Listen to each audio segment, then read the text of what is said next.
2024 లేదా 25లో డిగ్రీ లేదా బీటెక్ చదివారా? సాఫ్ట్‌వేర్ జాబ్ కోసం ఎదురు చూస్తున్నారా? అయితే కోడ్ జ్ఞాన్ 100 డేస్ కోర్సులో చేరండి, జాబ్ సాధించండి.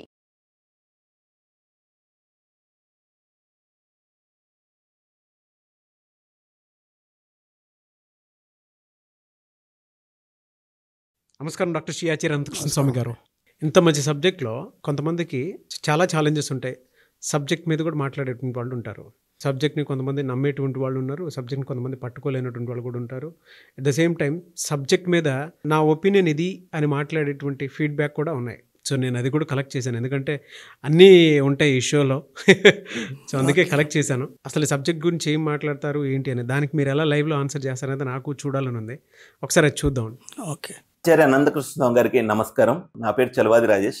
పబ్లిక్లో లా ఆఫ్ అట్రాక్షన్ మీద చాలా డౌట్స్ ఉన్నాయి. అయితే మీ ముందుకి 2 ప్రయారిటీ క్వశ్చన్స్ అయితే ముందుకు తీసుకొస్తున్నాను. ఫస్ట్ ఏంటంటే, మన సబ్జెక్టులు ఎప్పుడు పాజిటివ్గానే ఉండాలి, నెగిటివ్ రాంగ్లోనే కట్ డిలీట్, ఇలా మరీ పాజిటివ్ అని చేసి ప్రజలు, అంటే ఇప్పుడు చీకటి అంటే భయం కాబట్టే కదా లైట్ అనే ఇన్నోవేషన్ వచ్చింది. ఇప్పుడు చీకటి రాంగ్లో కట్ డిలీట్ అంటే లైట్ రాదు కదా బయటికి. అలానే ఇన్సూరెన్స్ అనేది మనకి ఏమన్నా అయితే మన ఫ్యామిలీకి ఉపయోగపడాలని ముందుగానే ప్లాన్ చేసి తీసుకుంటాం. వీడు మరీ పాజిటివ్గా ఉంటే ఇలాంటి అవకాశాలు మిస్ అవుతాడు కదా. ఇన్సూరెన్స్ లాంటి అంటే కొన్ని చోట్ల ఈ విధంగా ఆలోచిస్తేనే కదా మనం రైట్ స్టెప్స్ వేయగలం. ఒక ప్లానింగ్ అనేది ఉండవు. మరీ మొండిగా వెళ్తే నాకేం కాదని ఎంతో ఇబ్బందులు జరుగుతాయి కదా. ఇప్పుడు ఫ్లైట్ ఒక 2 hours ముందు, అంటే మామూలుగా చెబుతూ ఉంటాం 2 hours ఉంటే మనం ఒక 20 minutes 30 minutes ముందే దానికి అనుగుణంగా బయలుదేరుతాం. అసలు నేను వెళ్ళేదాల్లో ట్రాఫిక్ జామ్ ఉండదు, అసలు ఏం ఉండదు అని వీడు కరెక్ట్ టైంకి బయలుదేరితే చాలా మంది ఫ్లైట్లు కూడా మిస్ అయిన సందర్భాలు ఉన్నాయి అన్నమాట. సో మేబీ చాలా జరగచ్చు. కానీ జనాభా మరీ ఇలా పాజిటివ్గా, అంటే అసలు కామన్ సెన్స్ అనేది మిస్ అయ్యి ప్రతిదీ పాజిటివ్, అంతా నాకే జరిగింది నేనే అంటే ఇది ప్రాబ్లమేటిక్గా అవ్వదా? సెకండ్ క్వశ్చన్ వచ్చేసి, మన సబ్జెక్ట్లో మెడిటేషన్ చేయండి, యూనివర్సే మీకు ఎంత కావాలంటే అంత అమౌంట్ ఇచ్చిద్ది అంటున్నారు. వీళ్ళు ఈ పదాలు, అంటే ఇంపార్టెంట్ సబ్జెక్ట్ ఎంత ఉన్నాయని పక్కన పెట్టి జనాభాకి ఏది నచ్చితే అది ఎక్కువ ఫాలో అవుతారు. సో లా ఆఫ్ అట్రాక్షన్ వల్ల బాగా సోమరిపోతుల్లా తయారవుతున్నారు. ఏదో వీళ్ళు బ్రహ్మముహూర్తానికి ఆ టయానికి లెగిసి మెడిటేషన్ చేసి యూనివర్సే మొత్తం ఇచ్చిద్ది అని పనులు మానేస్తున్నారని చాలా మంది అనమాట. యూనివర్సే నాకు ఇచ్చిద్ది అని ఇంట్లో మామూలు అప్పుడు ఉద్యోగం చేసేవాడు అది కూడా మానేశాడు. ఇవన్నీ ఎన్నో కంప్లైంట్స్ వస్తున్నాయి. వీటన్నిటికీ మీరు ఈ ప్రోగ్రామ్ ద్వారా చక్కటి సలహా ఇవ్వగలుగుతారని నేను కోరుకుంటున్నాను. చూడండి, అంటే కొంతమందికి స్టిల్ ఆ డౌట్స్ ఉన్నాయి కాబట్టి, మనది విశ్వదర్శన శాస్త్రం, మన వేదానుసారంగా వచ్చినటువంటి శాస్త్రం, మన ఋషుల ఎంగిలి వాళ్ళు ఏమైతే చెప్పారో దాన్నే ఆధారంగా చేసుకొని చెప్తున్నామని చెప్పాం. ఓకేనా.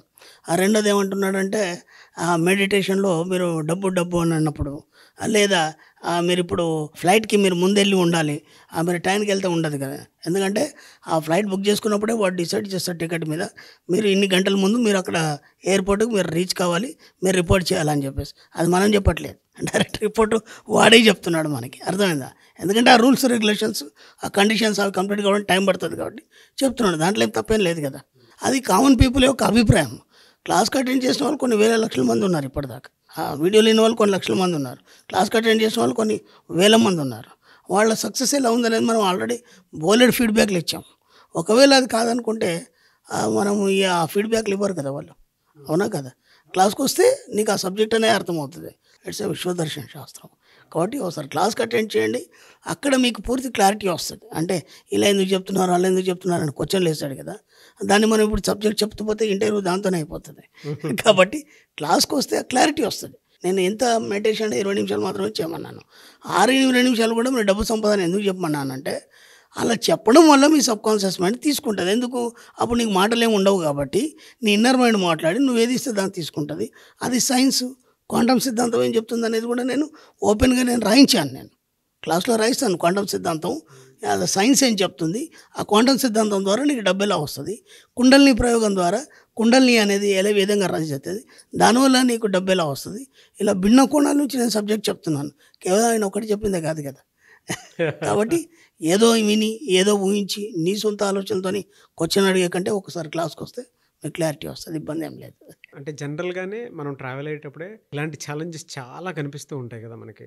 అవునా. డే 1 నుంచి కనుక మనం చూసుకున్న ఇనీషియల్ టైం నుంచి, అంటే మీరు స్టార్ట్ చేసినప్పుడు కూడా కొంతమంది నమ్మలేదు, కానీ నమ్మిన వాళ్ళు మాత్రం, అండ్ బిజినెస్ చేసేటువంటి వాళ్ళు అందరూ వచ్చారు. అంతవరకు చూసి అనే డిపార్ట్మెంట్ నుంచి వచ్చారు మన క్లాస్లకి. అవును, సైంటిస్టులు కూడా వచ్చినట్టు, ప్రొఫెసర్లు వచ్చారు, సైంటిస్టులు వచ్చారు, బ్యాంక్ ఆఫీసర్లు వచ్చారు, వాళ్ళందరూ మేధావులు కదండి. అంత గొప్ప మేధావులు ఎవరు కూడా మనని ఎక్కడ కూడా అబ్జెక్షన్ చెప్పలేదు కదా. వాళ్ళు మేధావులు అన్నప్పుడు సరే అయితే సరైంది అంటారు కదా. అలాంటప్పుడు అయ్యో అంతకంటే నేను ఎక్స్ప్లెయిన్ చేసుకునే అవసరం కూడా లేదు నాకు. అలా బయట నుంచి చాలా వస్తూ ఉంటాయి కదా, వాటిని ఎలా ఫేస్ చేస్తారు? అలా బోలెడు ఆల్రెడీ ఇంతకుముందు చేసాం కదా మనం ఫేస్ మనం చేసామండి. చేసాము. ఈ సిఇఓస్ బుక్ అదే తర్వాత వాళ్ళే తెలుసుకొని సత్యాన్ని, అట్లా ఎంతోమంది వ్యతిరేకించిన వాళ్ళు ఇవాళ సబ్జెక్ట్లోకి వచ్చేసి బాగానే సంపాదిస్తున్నారు కదా. సబ్జెక్ట్లోకి ఆ టైం యోగం రావాలి, అప్పుడే నా క్లాస్కి వస్తాడు, అప్పటిదాకా రాడు. అందుకే నేను రమ్మని కూడా చెప్పాను కదా క్లాస్కి.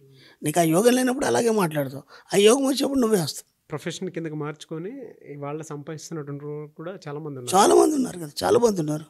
నాకు ఆ క్లాస్లో కూడా క్వశ్చన్ పాయింట్స్ అవర్ ఉంటుంది, క్వశ్చన్ అవర్ అని ఉంటుంది. 10 నిమిషాలు ఇస్తాం మనం. ఆ 10 నిమిషాలు బోలెడు క్వశ్చన్స్ ఇట్లాంటివి వేస్తారు, చక్కగా సమాధానాలు చెప్తాను బ్రహ్మాండంగా, దాంట్లో ఎలాంటి సంశయం లేదు. మీకు అలాంటి డౌట్స్ ఉన్నాయి అనుకున్నప్పుడు క్లాస్ అటెంప్ట్ చేసినటువంటి వాళ్ళకి మాత్రమే తెలుస్తుంది. లేదు అనుకుంటే డౌట్ ఎప్పటికీ కూడా డౌట్లానే మిగిలిపోతూ ఉంటుంది మీకు. ఇందాకైనా ఒక వర్డ్ కూడా యూజ్ చేయడం జరిగింది, ఏం వాడండి, సోమరిపోతులు చేస్తున్నారు అని. ఒక్కసారి మేము మనవంతర కుటుంబ సభ్యులు ఒక 5 నెంబర్లు ఇస్తాను, వాళ్ళు సోమరిపోతులుగా ఉన్నారా లేదంటే మంచి డబ్బు సంపాదించి ఒక షార్ప్నెస్తో ఉన్నాను. నేను ఇంతకుముందు చెప్పాను, when you take rest your rest అన్నాను. రెస్ట్ తీసుకోవద్దని చెప్పాను. నువ్వు హాయిగా పడుకున్న దగ్గర కూడా డబ్బు సంపాదన ఆలోచించుకున్నాను. ఇక్కడ మనకు వారెన్ బఫెట్ ఏం చెప్తున్నాడు అంటే నిద్రలో కూడా డబ్బు సంపాదించమన్నాడు. అంటే దాని మీనింగ్ ఏంది, నువ్వు పడుకున్నా సరే దాని గురించి ఆలోచిస్తే సంపాదించినట్టే. పడుకున్నప్పుడు నువ్వు ఆలోచిస్తే అది నీకు భౌతిక రూపంలో నీకు చేరుతుంది. అదే చెప్పిండు కదా, వాడు సోమరిపోతే ఎట్లయితుంది. ఆయన ఏదో అనుకుంటే నేనేం చెప్తాను దానికి. వారెన్ బఫెట్ అడుగుమని చెప్పు. మరి వాళ్ళు అట్లా అనుకుంటే సోమరిపోతలు అవుతున్నాను, అడగలేడు కదా, అంత లేదు కదా. కాబట్టి నిద్రలో కూడా అనుకోమని చెప్తున్నాడు కదా, నిద్రలో కూడా నువ్వు ధనవంతుడు కావాలని చెప్తున్నాడు. పడుకుంటే ధనవంతుడు ఎట్లయితావు, పడుకునే ముందు డబ్బు సంపాదించడం అని చెప్పండి, అంతే అయిపోతారని చెప్తున్నాడు. ఆయన వాళ్ళు కూడా ఉన్నారు కదా, దానికి ఒక థియరీ ఉంది. అలా అనడం వల్ల పడుకున్నప్పుడు మీరు చెప్పడం వల్ల ఏమవుతుంది, మీ సబ్కాన్షియస్ మైండ్ అంటే ఏమంటారు దాన్ని తెలుగులో ఏమంటారు, ఇంగ్లీష్లో ఏమంటారు, దాని గురించి పెద్ద సాహిత్యం ఉంది. అలాంటివి చదివిన తర్వాత ఇలాంటి క్వశ్చన్లు వేయాలి. ఏది తెలుగులో క్వశ్చన్లు వేస్తే దానికి నేను కూడా ఏం చెప్పలేదు. సోమరిపోతులు ఏదంటే ఇన్ని ఫీడ్బ్యాక్స్ మీరు చూస్తున్నారు, వినున్నారు. వాళ్ళందరూ సోమరిపోతులు అయినరా, అంతకుముందు సోమరిపోతులు సబ్జెక్ట్ తెలియనప్పుడు. సబ్జెక్ట్ తెలిసిన తర్వాత ఈరోజు చాలా షార్ప్ అయిపోయినారు, చాలా హుషారుగా అయిపోయినారు, కంటిన్యూగా ఫుల్ బిజీ అయిపోయినారు అందరు. పడుకోమని ఎవడు పడుకోవట్లేదు, ఎందుకంటే డబ్బు వస్తుంది కదా, ఆ ఎనర్జీ వేరే ఉంటుంది కదా. Thank you so much, your blessings and special thanks to audience. Thank you so much doctor Shri Acharya Anantakrishna Swamy గారు. సుమన్ టీవీలో మీ పర్సనల్ అండ్ బిజినెస్ ప్రమోషన్స్ కోసం కింది నెంబర్కి కాంటాక్ట్ చేయండి.